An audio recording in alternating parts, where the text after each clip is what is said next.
Dungeons & Drimbus is rated R for rude language, rough violence, and raunchy humor. I do declare, here's what happened previously on Dungeons & Drimbus. The attorneys head out of Opula and into Brookhaven to catch a flight to the solstice. On the way, they stop by Hot Apothecary, meeting Viper's family and checking in on her father, who is sick. They leave the recipe for the cure for Millie to figure out before continuing on to Air Dragon. After some delicate negotiation and a little visit to the Pea Fairy, they gather the funds and make their way over to the flight, where Viper sees Joopy, an undercover LEP agent working as a flight attendant, and Thomas sees the adventurers from Lycos. With the werewolf reclaimers taking care of the situation at the court of East Orgea, they're looking for a little more excitement and heading out to join the soldiers of the solstice themselves. They travel together, mount up, and Jessica helps Thomas and Richard go to sleep. Everything is peaceful until mid-flight, a loud noise roars as a shadowy dragon takes a bite out of the wyvern. I do declare, Your Honor is back in session.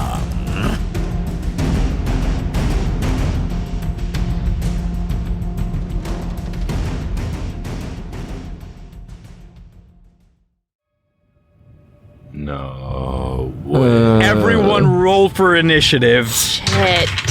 16. By the way, the spell that I was using to maintain the Kanku form would have faded away whilst I was long resting. The adventurers are a little preoccupied at the moment to maybe notice that just yet. 19. 4. Oh no. A 3. 24. All right, Gary, you are up first as you awake. Grisabeth goes, "Oh God, what is happening?" As you begin to plummet through the clouds. What? I guess Richard wakes up and goes, Oh, I guess me too. I love you, nephew! Dad! Dad's dead too.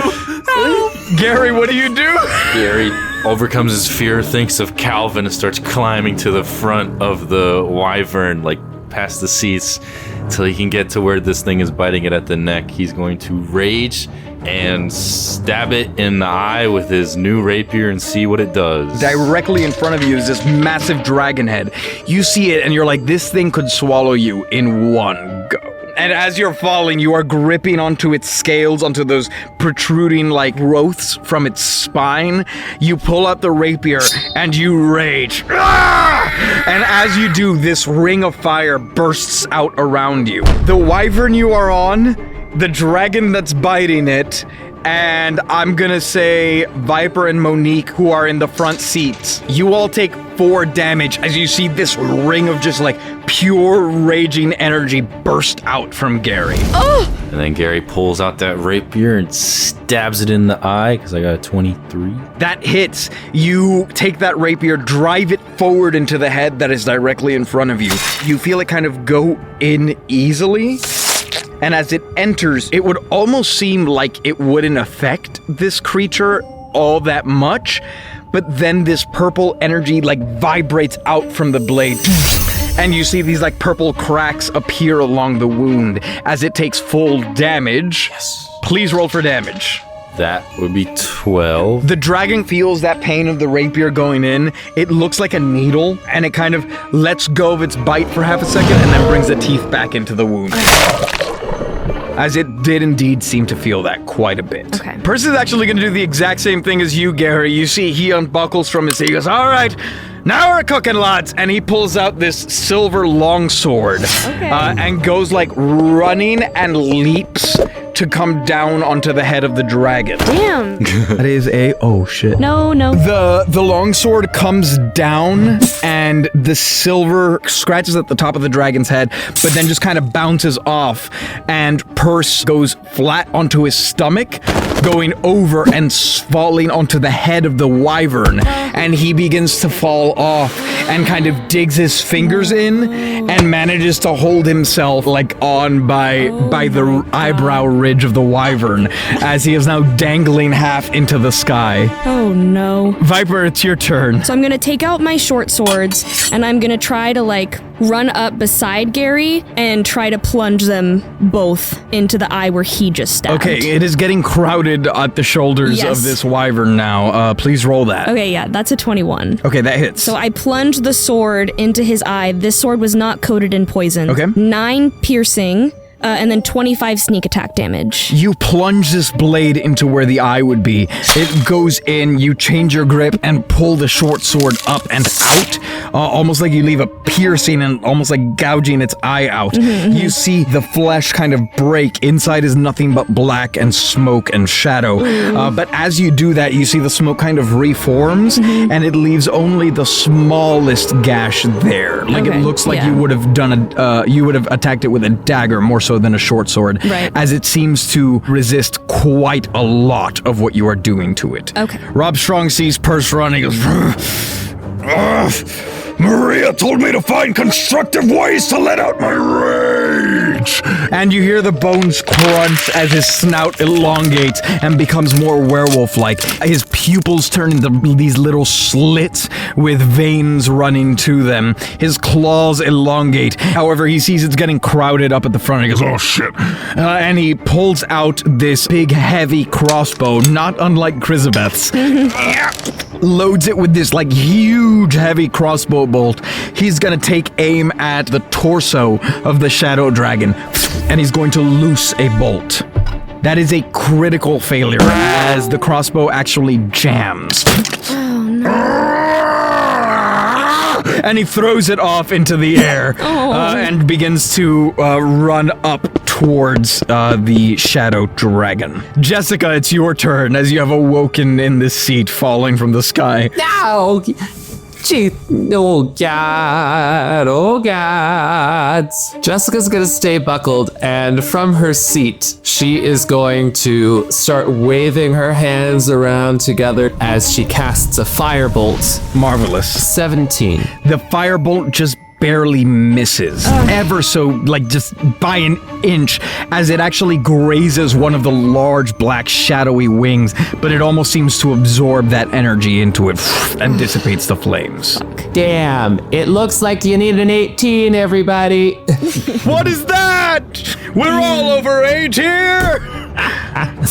Jessica is also, as a bonus action, going to wave her hands around. Some green energy appears, and then she blows it out of her hands as she puts a hex on it. Great. I'm gonna say it has disadvantage on wisdom checks. You send the smoke out, the energy begins to envelop the dragon and then kind of locks in and seeps into it as we see green streaks radiating through it. At this point, Harry, the Yuan-Ti, in his wizard's robe and staff is like...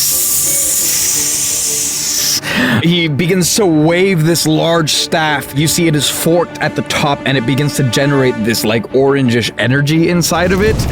And then he brings it down into the ground, like almost blows into it. And you see this massive ball of fire fly out and into the center mass of the abomination dragon. As it breaks, the dragon actually rolls a critical failure on its saving throw. So it takes double the damage. Oh, damn. As it takes 42 damage, you get the feeling this fireball is incredibly effective against it. The fireball flies into its chest cavity. You see the smoke dissipate as it goes in, explodes. You see the fire fly throughout its body, some of it coming out of its nostrils. It lets go of its bite on the wyvern and screeches as it seems to fall out of the air just barely momentarily. Once the fireball is done exploding, you see the smoke begin to reform, but now it is glowing. The green cracks from Jessica's hex seem to be almost slightly flaming within it. And Terry goes, yes! as the wyvern continues to tilt. But then it is the abomination dragon's turn. As it is let go, the wyvern begins to right itself, and you see the abomination dragon kind of fly up and over it.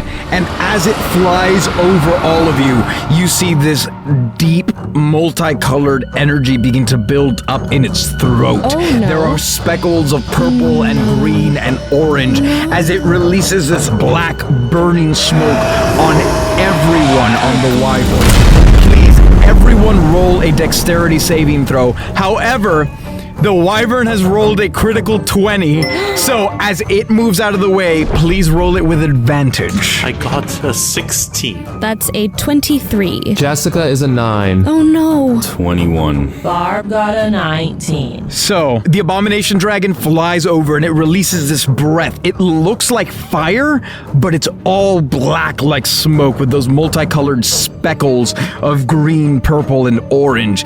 And it burns as you feel it almost seep into your very soul. Perse, Jessica, Monique, and Thomas. All of you are going to take 54 necrotic damage. Oh my god. Everyone else takes 27 necrotic damage as you kind of manage to duck under the leather seats, maybe using them for cover, holding up various items, but you still do get hit.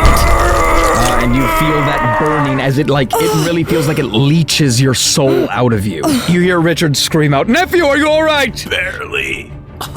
I'm coming! Perse, who has been hanging onto the head of the wyvern, as the wyvern rights itself, is beginning to pull himself back up, gets blasted by the breath, and you see him plummet out of the sky. No. As the smoke clears, you see Monique, who is still in her seat, was trying to unclasp the buckle. The buckle was stuck. Once the smoke clears, is entirely unconscious, and you see serious black burn marks along her neck and face. Oh, fuck. And she seems to just kind of be bobbing back and forth. That is the abomination dragon's turn as it flies just past the head of the wyvern and seems to begin to make a turn to get ready to come back around in the other direction. Grisabeth and Terry, who are both also in their seats, seem to also be unconscious now. Fuck. Unconscious or dying?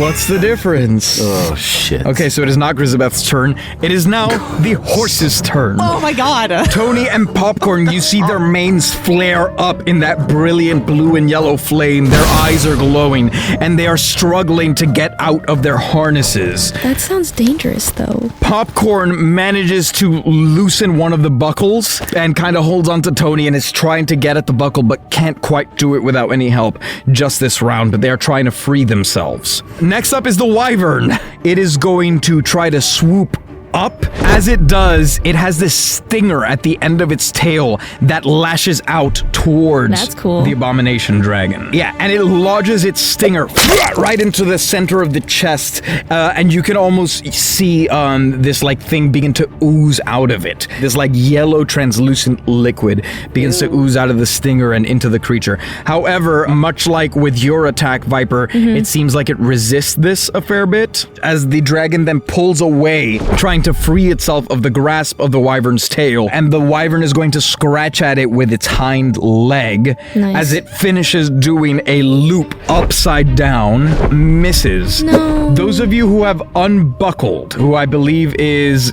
Gary, Viper, and I think that's it because Perse fell off. Oh, and Rob, please give me a dexterity saving throw.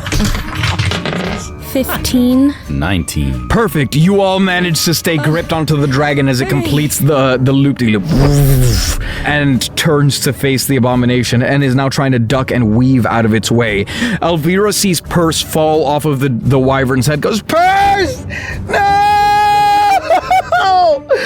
Elvira spends a bonus action grieving and uses the full action from her seat. She has a bandolier full of daggers and is going to pull them out and throw two at the abomination dragon. Cool. That's hot. One of the daggers goes whizzing past it, just off into the clouds. Damn. And then the other goes flying again and nicks across its neck, actually, just as Nice. it's making that turn.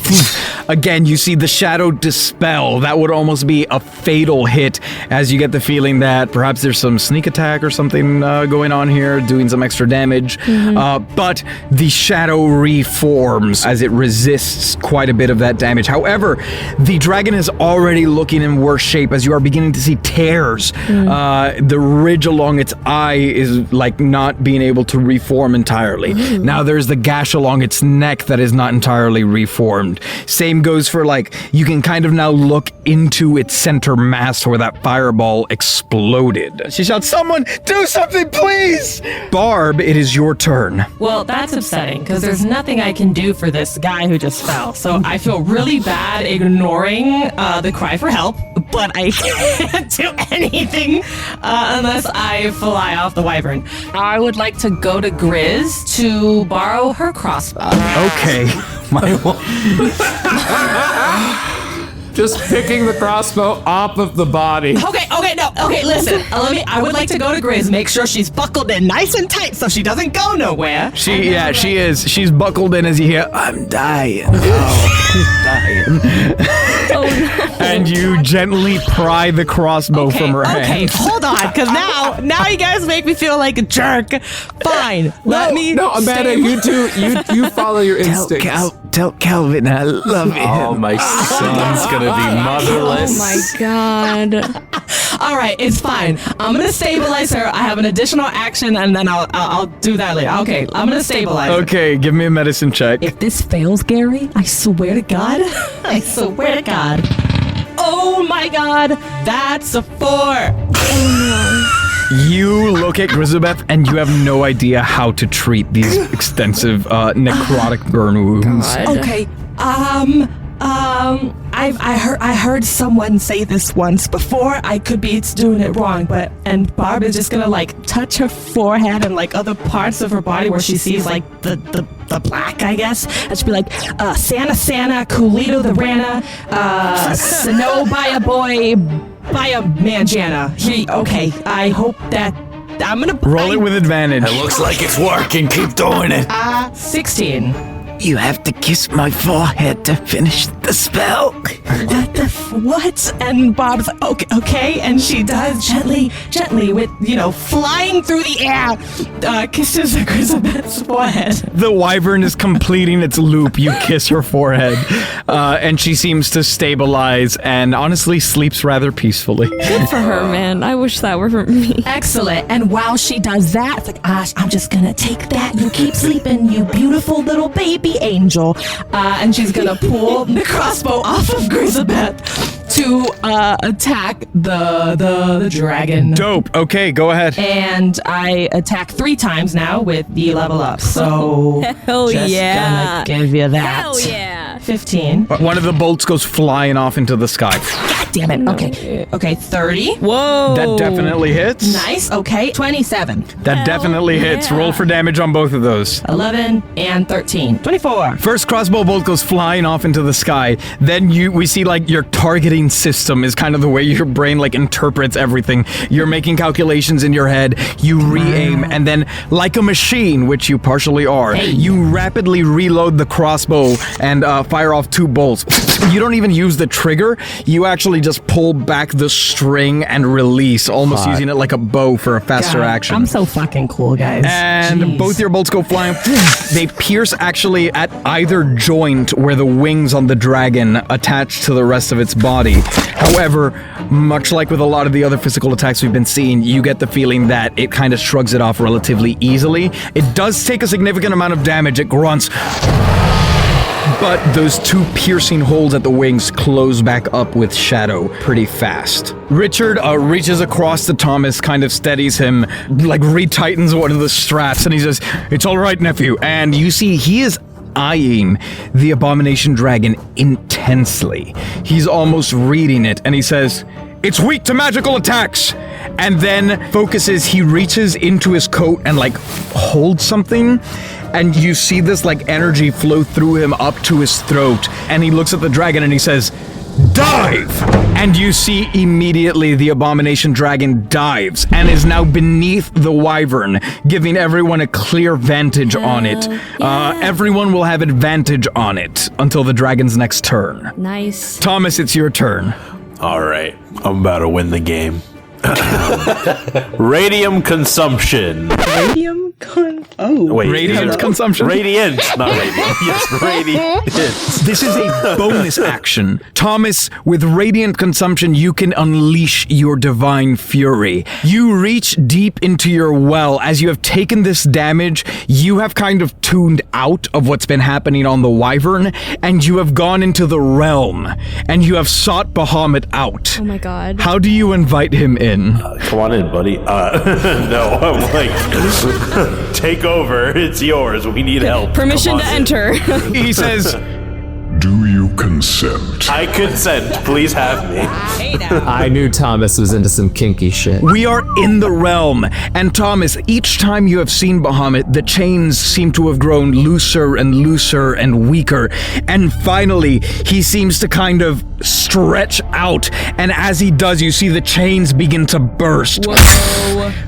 Holy shit. And on the outside, you all see Thomas is kind of like staring. He's just a skeleton in a seat, staring blankly ahead.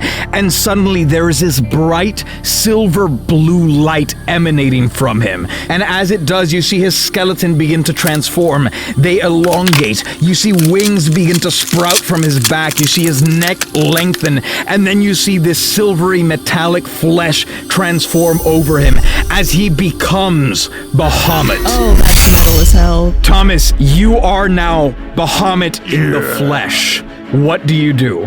Kill. I'm gonna attack the dragon. I want to use lightning breath. We see everyone, I'm assuming you're staring in fucking awe, as Thomas has become a full-size, like, giant metallic dragon. I guess he, like, as you transform, you, like, throw yourself off of the wyvern. Richard goes, Nephew, no! We see you plummet through the clouds, and then suddenly this giant metallic dragon bursts up out, flying. And we see this static electricity begin to charge up around the metallic scales in the throat. The abomination dragon is going to make a dexterity saving throw. It has to beat a 30, I believe, which it does not meet. So what happens, Thomas? All right, I'm about to throw 9 d20s of lightning damage. 20s? Excuse me? One moment, please. I didn't know a d20 could be used as a damage dice.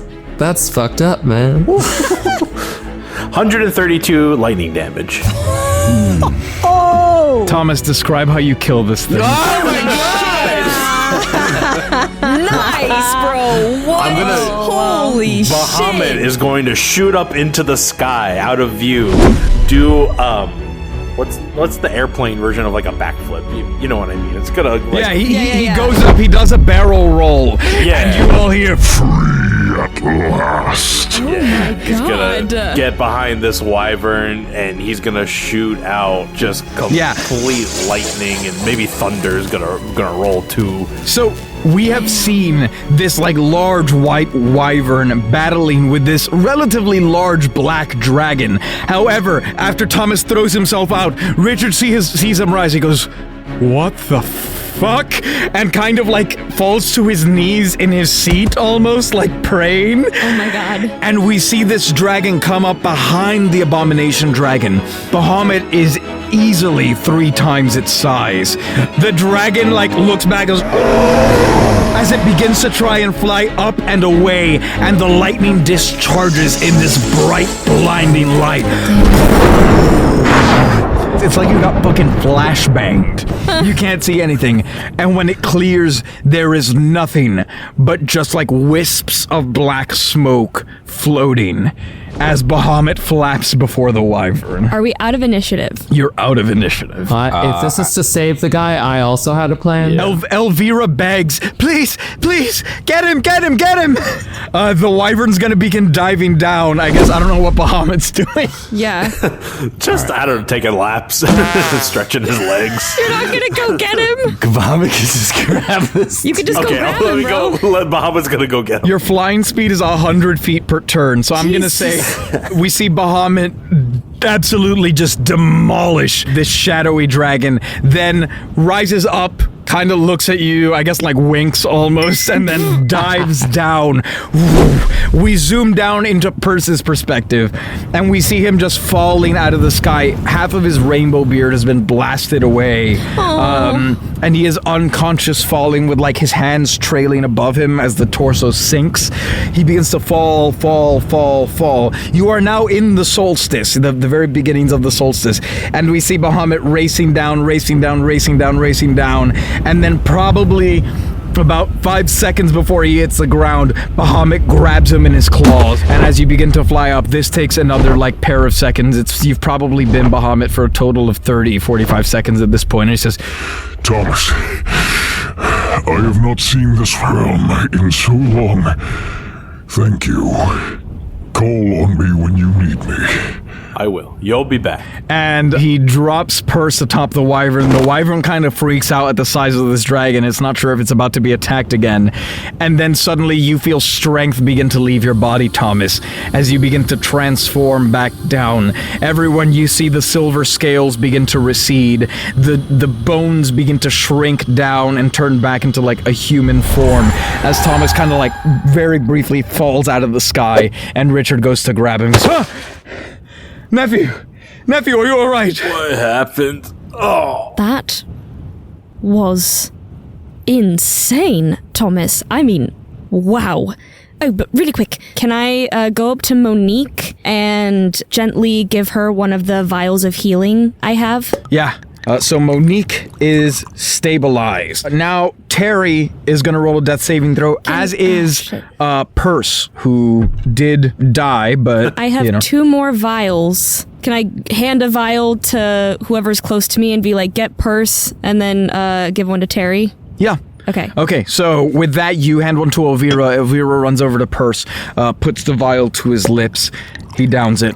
Same goes for Terry. And as they do, you see not a lot, but a little bit of the burn mark kind of goes away. Mm-hmm. They're still scorched, but it looks like it won't be a life-threatening injury anymore. Okay, great. As they all stabilize. Because they did drink potions, Monique, Perce, and Terry do wake up with just a few hit points. Okay. And Monique wakes up and goes, what happened?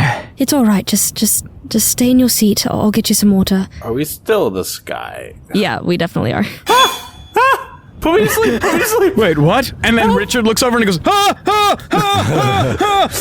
Jessica will immediately cast sleep on both of them. Nephew, your restraints broke when you turned into Bahamut.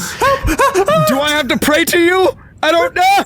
You see some purple magic come from her fingertips as she puts them both back to sleep.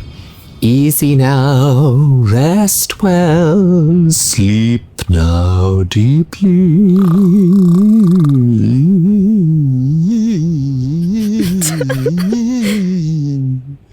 And they fall asleep. When Terry wakes up, the snakes are like tongue flicking at him. For like a split second, Viper's like looking like deep into his eyes and then is like, anyway, glad you're fine. You see the scales at his cheeks turn into like this fuchsia as they blush with the red coming up under the purple. Thank you. You're very welcome. I'm sorry I could not do more in the battle. No, you did very impressive actually. The fireball was really cool. Anyway, my seat's at the front, so yes. Okay. Bye now.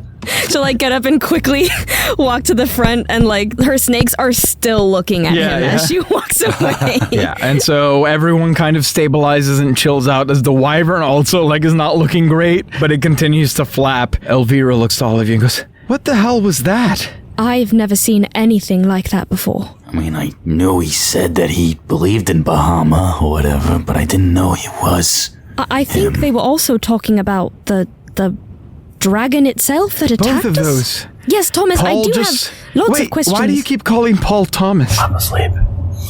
Sorry, his middle name is Thomas. I get confused sometimes. Oh, yeah. Right. It was almost more shadow than dragon. It seemed to me to be one of those abominations that have been attacking places around the area. in a fun new form. And at this point, Perce has kind of like chilled out as well. He looks at Jessica and he goes, wait a second. Are you Jessica Feltcher? No. No, you're definitely Jessica Feltcher. I get that all the time, I though. went to your book site in Rabbit Cove way back when. Oh, that's so nice of you to have gone to Jessica's book signing in her hometown. I'm sure she loved it. Oh, dear, we work outside the law ourselves. It's quite all right. Don't try to harm my friends, and I won't try to harm you. Jessica just gives a thumbs up and just kind of like... Right, sorry, you just look so much like her, Victoria. Right. I'm gonna go try to console my dying stabilized wife. Not dead. Okay, not dead. Stabilized wife. I just imagine that Grisabeth is now asleep and Barbara's just like tiptoeing over to try to gently give her the crossbow back so she doesn't notice. Thank you, Barbara, right? Yeah, I would hope you know the name by now. It's been like a few days. It's but, just, yes. You remind me so much of someone I used to know. No, I know. Like, I know. No, not a problem. She should be okay. Referring to Grizz, and then Barb will make her way towards Jess and the rest of the gang. And at this point, Gary, as you sit next to Grizz, she begins to wake up. She goes, oh. Take it easy, hon. Oh, Gary, I'm sorry. I feel like I keep letting you down during these combats. I don't want you to have to do it alone, sweetheart. Grace. You've already been through so much. It's fine. You didn't have a choice. You know I'm doing my best for you. I know. And for Cal. I'll make it so this never has to happen again. Hey, but you know what?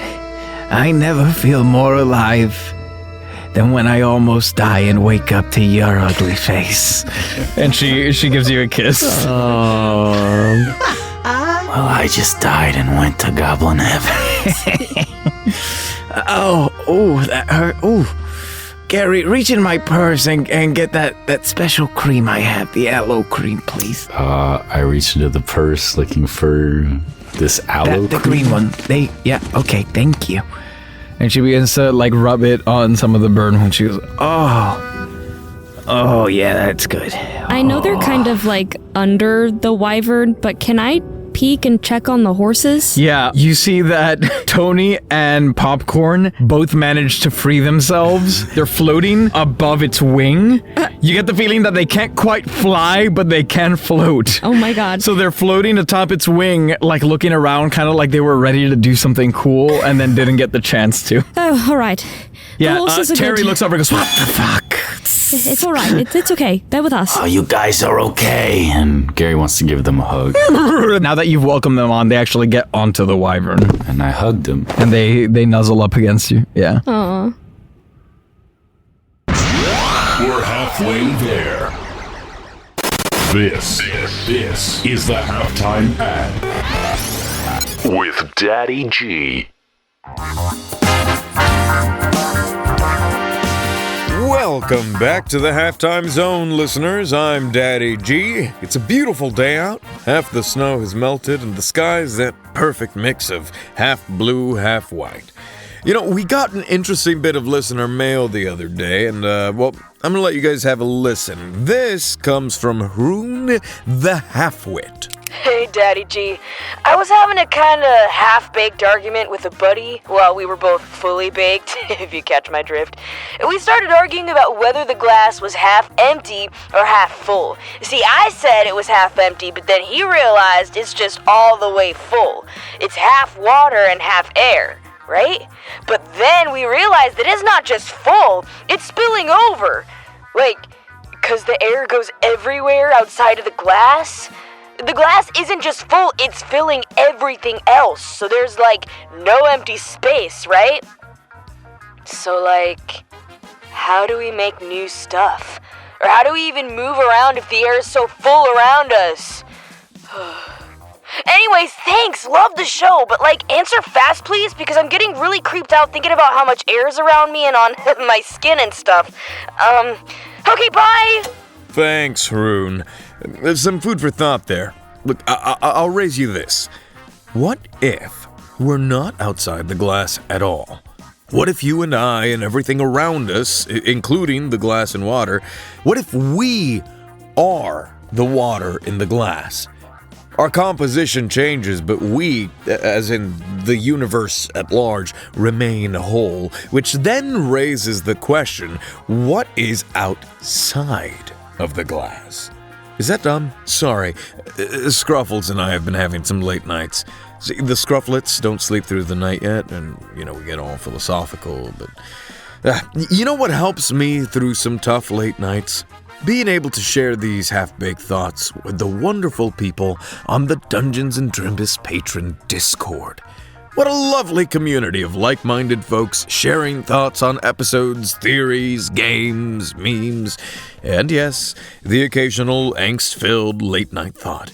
If you'd like to join Jerry Benetatos, Queso Loco, Greta Ambigné, Alex Capes My Ass, Ace Andrews, Regina Russell, Sam Olivos, Jordan Cobb, The Unnamed Rogue, MB Star, Doubtful Guest, Michael Richters, Davis Walden, Denny Dewdrop, Myth Mouse, Callie Wolf, Brandon M. Bishop, Bridge, Twiglets, Joanna, Stan Sitzman, Scrambles the Death Dealer, Aaron Adams, Nathan Mesnard, Ruth Thanatos, Carrie Holmes, Melissa Rain, Hensational, Butts Aplenty, Uvular Nutria, Dane Colhoff, Loon, Faust the Heavenly Demonic Monster, David Carlton, Lord Braxton Von Wendell III, Tracy Baby, Waffle Marine, Elastic Band, Hoodie Gang Sheep, Doobie Daddy, Luke Verman, MV Carr, Chris McGann, Vico Cocorico, Mary Weeg, and Alyssa Barron, then go check out patreon.com/Drimbus. All tiers get to join in on the fun, plus some extra goodies like bonus content, TTRPGs, merch, and more. Now, if you'll excuse me, I gotta go stare into a washing machine with Scruffles while we munch on Cheetos and talk about what happens after we die.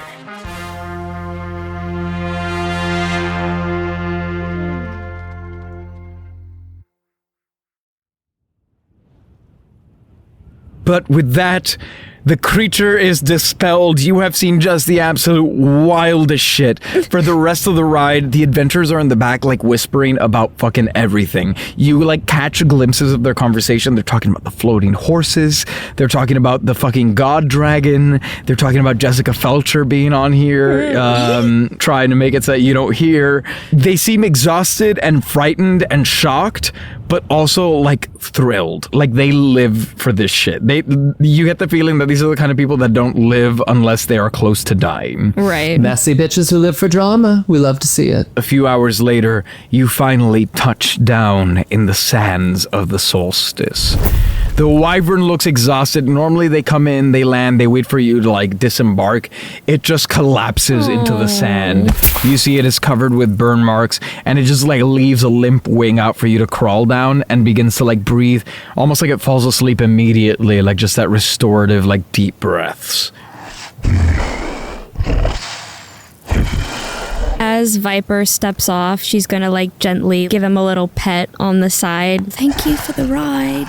Richard begins to wake up, having felt the jostling landing. He goes, oh, nephew, I just had the wildest dream. Are we alive? Is this heaven? No, we're alive. Nephew, alive. I had the strangest dream. I dreamt that you became Bahamut. Oh no, Richard, that wasn't a dream. That wasn't? I thought I dreamt it too. No, that actually happened. No, it must have been a shared dream. No, because I was very much awake and very much fighting. There's no way my nephew would become Bahamut before me. Well, I again, do have Bahamut in me, are you sure? Good lord. So nephew, does he speak back to you? Well, not currently, but I thought I've explained this before. I go into a meditative state. I know, but I kind of thought it was an ego thing and you were lying. What the hell? Let's be real, it runs in the family. Who do you talk to when you meditate? I mean, I talk to Bahamut. Right. It doesn't mean he talks back. Okay. Well, my Bahamut does talk back to me. My Bahamut's real, as you saw moments ago, and Ouch. My Bahamut is very important to the mission, and we need to keep him safe at all Yes, costs. nephew, we are business partners. Do not forget our Bahamut. Right.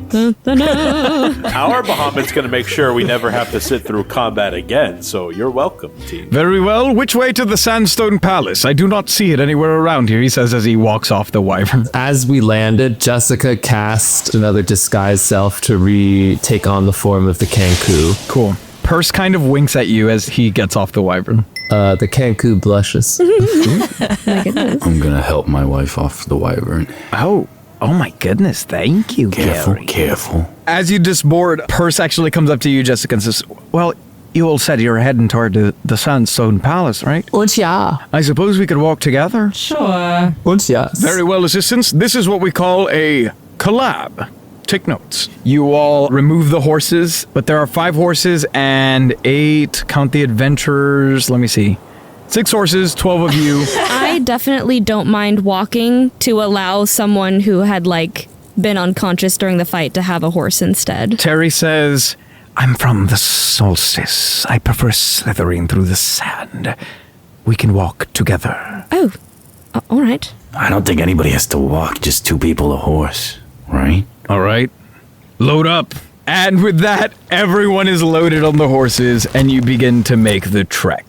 Upon landing, it was like early to mid-afternoon, and the adventurers inform you that, by their estimations, it's a couple hours ride. You'll be arriving like late afternoon, early evening, probably just in time for like the opening event. Cool. You're about an hour and a half into the ride, and you see something odd off in the distance. You know you're not quite at your destination yet, but it looks like some wooden structure in the sand. As you come closer, it almost looks like a sailing ship, but not quite. Have you seen the things that like these boats that raise themselves out of the water have? They kind of look like almost like little canoes attached to the bottom of a boat. Oh, yes. So there are like 3 of those things, and then on stilts is a larger platform. There's no deck or anything, but you get the feeling that it's made for riding, and there is a sail. Towards the front of it, you see what look like harnesses to presumably have some sort of creatures that might pull this thing along. The harnesses are empty. They've been broken. You also see bodies in the sand. Blood has spilled out into the sand, and there are tear marks along the sails. And on the sail, you see a flaming symbol of a bear. Oh, shit. Oh, it's Bearman. It's Bearman. It's Bearman. Oh, he's Bearman. He's here too? It has to be. Wow. Wouldn't he? Yeah, because he got teleported, and this is where he Right. got teleported? Question mark? He got teleported all the way to where Rabbit Cove used to be. Yeah. Right, wow, he's made quite the journey. This is right, yeah. I'm going to go ahead and just say this was Bearman, and I'm going to hope it was Bearman. And if it were Bearman, Right. we should be okay to take Right. this. Take this. Yeah? Yeah, I mean, this could definitely shorten the trip. Yeah, we could probably patch it up. You get the feeling that if you want to take it, you should probably put those flames out pretty quick. Oh, yeah, can any, yep, okay. Okay, Barbara, you run up onto the ship, and I guess you grab a cape off of one of the bodies and begin beating at the flames to try and put them out. And you manage to do so, but it leaves this really cool, like, scorched emblem That's really cool. of the bear paw. Yeah. And then you notice that just under it, there is what looks like a smaller bear paw emblazoned there as 'cause well. he went This with was- the kid. Yeah, this was totally Bearman, guys. Yep, 100%. Okay, I like that. That's cute. Can I make some sort of investigation check to see, like, the dead people, if they, like, are pirates or, like, what? Like, Yeah, if they give me have, an like- investigation check. Okay. Can Barb loot some of the bodies, I guess, or at least, Yeah. Just a 13 for investigation, not super strong, but Okay. I'm just trying to see, like, if I can tell what kind of people these are. Honestly, that's probably enough. You gather you're exactly right. These are Okay. probably pirates of some sort. Okay. Barb, you find scimitars galore. Oh, yeah. You find a staff, you find a number of small throwing knives, and altogether you find about 60 gold. Nice. Barb is literally just gonna like load up on her person to then run back with like a crap ton of shit on her and be like, okay, she'll like hold her hands out, her arms out, and be like, okay, who wants a scimitar? And who wants some knives? This is awesome.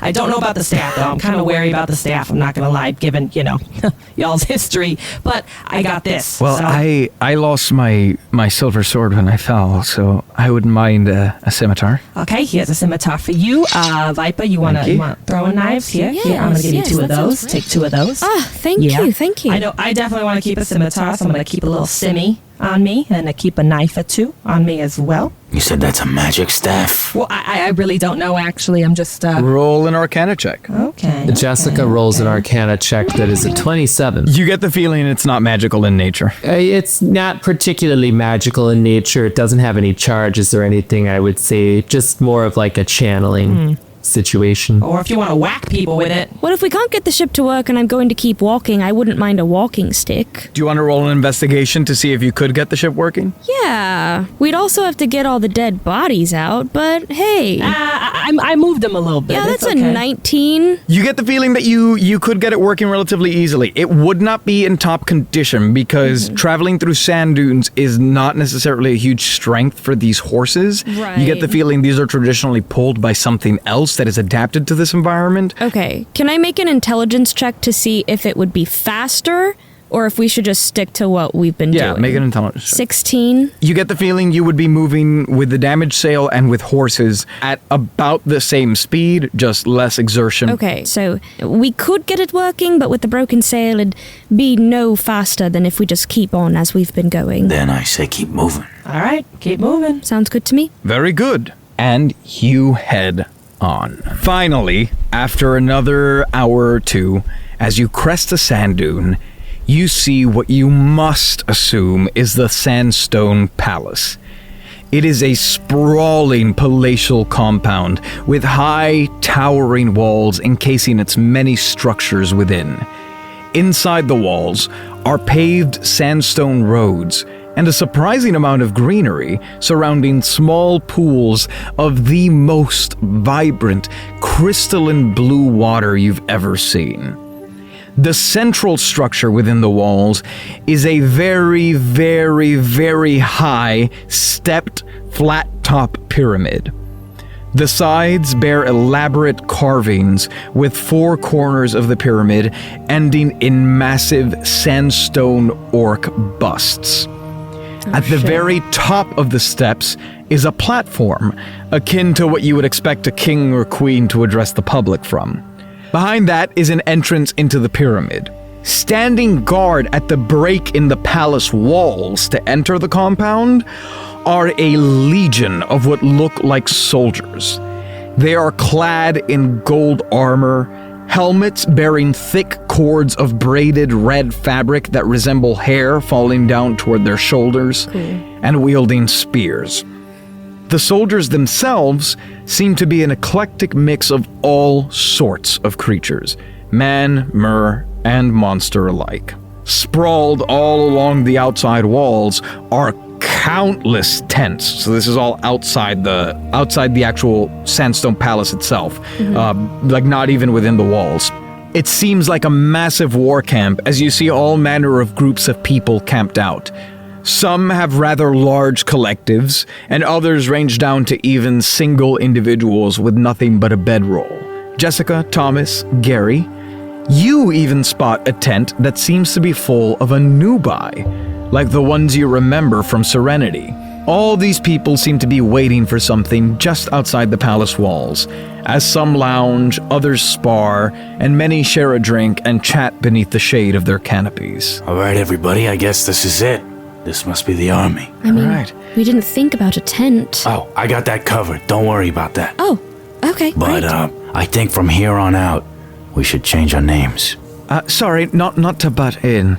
Do you want us included in this? Should we step aside? We can totally do our own thing, like no problem, whatever gives you the best chance, you know? I mean, Just know that we're gonna change our names from now on. right. So you want to work together? I mean, strength in numbers. It could be. I don't know, you know what? Let me talk to my group, you talk to your group. Right, yeah. He goes, come on, Terry. And you see Terry, like, kind of looks back. Right. And he slithers away. I would like to ask, so you know them from, back then? I mean, can you trust these people? I just want to gauge how you all are feeling, because we're getting into it now. Now we're getting deep, and I don't know, I already have trust issues, and now we're I so chugged close. a keg with them. Okay. We already messed up and they kinda know who we are. That's true. To be honest, we did kind of pull one over on them just a little bit. We did frame them for something to help someone else who was innocent get off. I mean, it worked out fine, but Sure. They seem to be acting rather calm about that. Yeah, but I don't think they knew we framed them. Oh, so let's keep that on the down low Right, then. yeah. Okay, got it. okay, see, because if that comes out at the worst time, Right. the chances of this already going south are very high. Right. With the newbies coming in, it just goes higher. So I just want to gauge what you all want to do here. It's a contentious situation. I don't, nephew, what does Bahamut say? I don't know. Let me just call him. Bahamut, what do you say? Are you actually, like, going into meditation, or are you just fucking with him? No, I was being sarcastic. But now I'm going to go into meditation and ask. Is he all right? You just see, like, the skeleton just standing, staring blankly forward. Oh, Thomas. And as you enter the realm again, you see Bahamut is now free of his chains. Hey, cool. Oh, Thomas. We're so close. I finally got a taste of what it was like to be free again. Yeah, we're doing good. We're almost there, I think. Thank you. Yeah. For all you've done. Oh. Well, thank you, Bahamut. I couldn't have done it without you either. Yeah, that's very literally true for both of us. Right. I'd probably be dead. I'm at 7 HP, so... Oh my god. So what can I do for you? Did you hear the question that my uncle asked? No, sorry, I was doing some push-ups. Bahamut, he's asking if we should allow the strangers in our party. I suppose your judgment is better than mine. I see a lot through you, but I don't see it all. I will say, we need to instill as many people with belief as we can. I agree. That said, not everyone has the wherewithal to go through the trials that you are going to be going through. I think this is a decision you have to make. Fine, I will. Thank you, Bahamut. Thank you. Goodbye. And you suddenly see, like, the skeleton just, like, shake a little bit. Yeah, let him in the party. Why not? I mean, we can keep our tents, or Gary said he's taking care of it. Wherever we're sleeping, we don't have to all be sleeping in the same place, but we could be near each other. We don't have to trust them 100%, but we could sort of at an arm's length just... a partnership. Yes, of Limited sorts. liability. Right. Yes, that sounds about right, actually. Something like that, where we don't have to trust them 100%. We definitely don't have to tell them everything.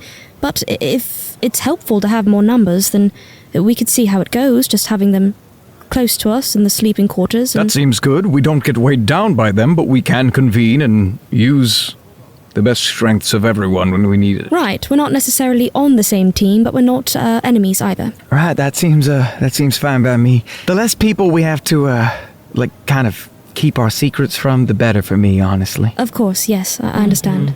Do you want me to go tell him? Sure, go ahead. Okay. And she, looks a little excited, and she turns around to, walk over. And if they're talking, then she doesn't want to interrupt, so she'll kind of, politely, stand at a distance and wave a little bit. Yeah, you see they wrap up, just a little bit after you guys did. Okay. Hey, so Yes. we were thinking maybe we could, have a partnership.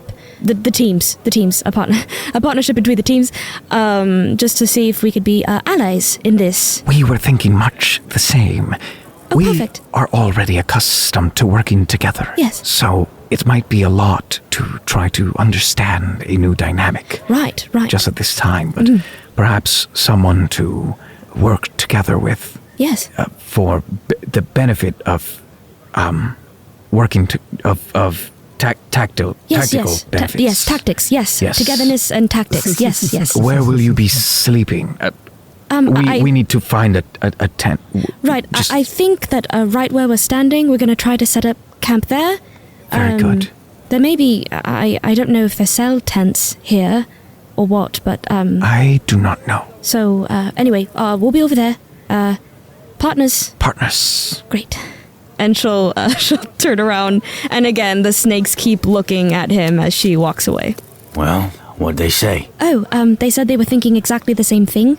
They're used to working together, so they thought that, having a very big group together all the time might be kind of a lot to keep track of, but a partnership or allyship of sorts sounds great. Okay, do they got a place to stay or no? No, they need to find a tent, they said. They don't have Okay, they don't have one. well, they can room with us. Okay. This takes 10 minutes to do, apparently, but Gary will start channeling his magic, and he's going to cast Galder's Tower. Gonna conjure a 2-story tower made of, let's make it stone. Each floor is 10 feet tall, and I'm gonna make both rooms lounge rooms for people to basically sleep. So it's going to be filled with lounge couches, armchairs, side tables, and footstools. Yo, what the heck? That's great. What the really fuck? cool. Gary kind of like sits cross-legged, does the little like circle finger things. Around him, you just see like brick by brick. First they kind of look like blue and translucent, and then they become material and form. As you can no longer see Gary, over the course of 10 minutes, this 2-story stone tower appears. And from the outside, you see that it's not like perfectly symmetrical. Some of the bricks are like in and out of place. Some of them have like slight purplish, pinkish hues to them. And Jessica, as you look up at the tower, you feel like you are staring at a miniature version of Ostradon's tower. As it finishes forming around, and Grisabeth comes in and she goes, "Oh my god, Mr. Mogbile, you are just incredible!" Oh, wow. I need to focus. This is... Okay, Sorry, I'll wait. Barb is gonna be like watching this tower form, and she's gonna look at the rest of the group, and be like, "Okay, we got dragon, we got architect. Anybody else have fun magical things they want to share with the group before? I don't know, just in case. Anybody else?" Jessica will sit cross-legged outside of the tower. Okay, horses, just come over here for just a little second. Just the horses come here for just a second, yeah? Okay. And the Kanku, Jessica, holds up her flippers and she begins to kind of meditate, sway around as purple magic kind of emanates from her flippers as she ritual casts Tiny Hut. Yeah. And creates a little safe dome for the horses to hang out in outside of the tower. Yeah, the other groups are looking over in envy as you have like this little like town set up here. And Viper will go back to the group and be like, "Oh, hello again. There's actually room in our tower if you needed a place to sleep with us in the same place." And Purse immediately runs into the tower. But yeah, Viper's like getting flustered as she's like, "If you want to sleep like in the same place with us, I would love to sleep with you or a group." Yes, that's right. Yes, okay. This way." And she turns around and walks as quick as she can. You have this tent set up, you have this tower going on. You see all the other tents looking at you in envy as you enter the stone tower. And as you do, you guys are looking out the windows toward the massive desert full of people and the sandstone palace. And suddenly, you hear deep musical reverberations sounding out. You look up to see war horns being sounded. Oh, shit. As a number of figures step out of the central pyramid in the palace. First, you see 5 younger orcs emerge. They have bright red skin and are in incredible shape. Each dressed in their own unique ornamental pieces that leave plenty of skin on display. Oh. Hello. Next, an older female orc emerges. Mommy. She too is incredibly ripped. She has thick arms, rippling legs, and a bust that you can tell is mostly muscle. Oh my god. She wears an elaborate draping tiger stripe dress. There is this blonde fur trimming along the neckline that leaves the shoulders exposed, and a long slit that exposes a muscular thigh. The younger orcs stand lined up behind a tall chair she sits on, as one final figure emerges. He too is an older orc. The bright red skin of the others has faded into a deeper, less vibrant maroon hue on this one. He towers above the others, taller than even Mrs. Muffin, who is by far the largest orc you have ever seen to date.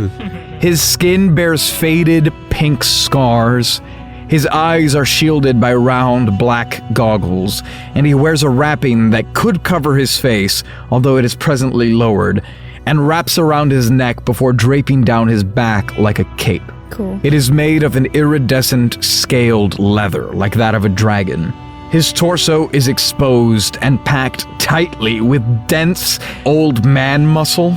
Even his breaths radiate pure strength.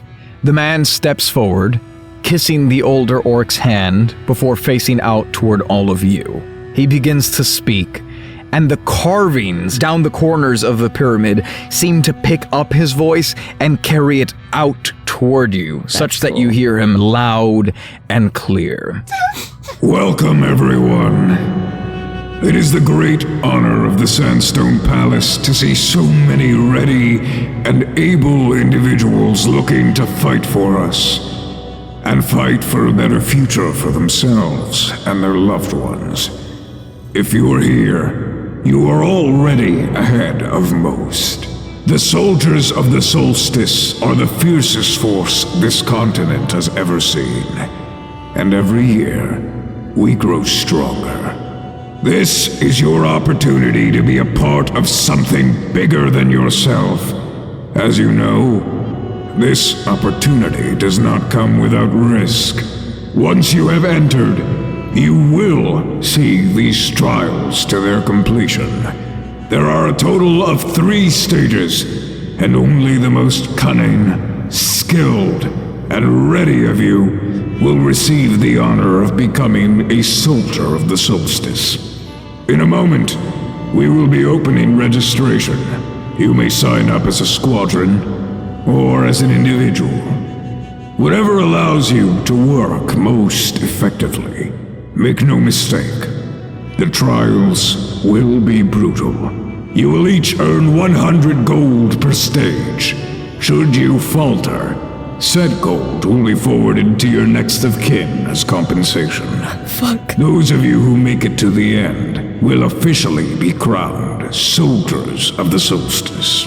It is demanding work, but you will live as royalty, so long as you remain worthy of it.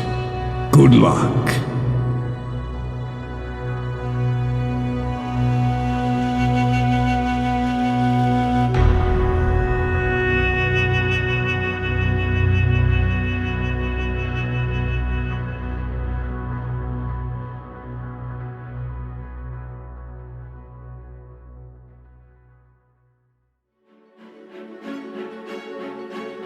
This has been Your Honor.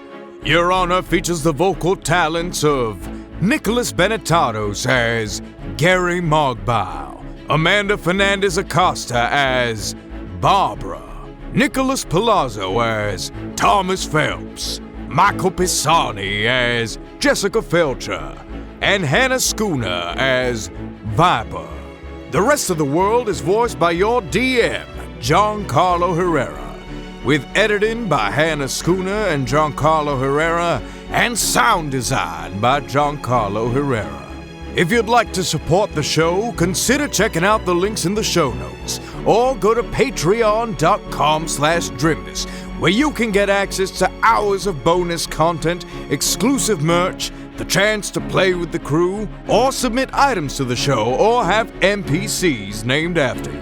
Oh, and don't forget to leave a review or make a post using hashtag Drimbus to be entered for the chance to win a free Dungeons & Drimbus sticker. Thank you all so much for listening, and I do declare we'll see you all next week.